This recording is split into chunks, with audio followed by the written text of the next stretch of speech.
Kamrej police સ્ટેશનના પરબ ગામે આવેલ ઓમ ઇન્ડસ્ટ્રીઝમાં આવેલ શ્રી કૃષ્ણ પોલીક્લિનિકમાંથી વગર ડિગ્રીએ દવા આપતા એક કિસ્મને ઝડપી પાડતી એસઓજી સુરત ગ્રામ્ય એસઓજી શાખાના પોલીસ ઇન્સ્પેક્ટર શ્રી બીજી ઈશરાણીનાઓની સૂચના અને police sub inspector Shri V R. ઠુમરનાઓના માર્ગદર્શન હેઠળ એસઓજી શાખાની અલગ અલગ ટીમો દ્વારા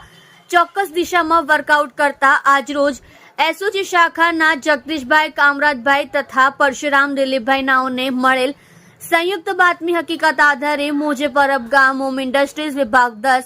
શ્રી કૃષ્ણ પોલીક્લિનિકમાં તાલુકો કામરેજ જિલ્લો સુરત ખાતેથી એક ઇસમને માનવ જિંદગી સાથે છેડા કરતા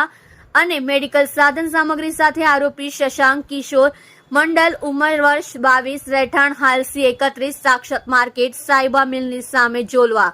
તાલુકો પલસાણા જિલ્લો સુરત મૂળ રહેઠાણ દીધાની ગામ પોસ્ટ દીધાની થાના ગોપાલનગર જિલ્લો નોર્થ 24 પરગણા ને પકડી પાડી આરોપી પાસેથી અલગ અલગ મેડિકલ સાધન સામગ્રી તથા દવાઓ કુલ્લે ₹13,277 નો મુદ્દામાલ સાથે કબજે કરી આગળની કાર્યવાહી અર્થે કામરેજ પોલીસ સ્ટેશન ખાતે સોંપેલ છે।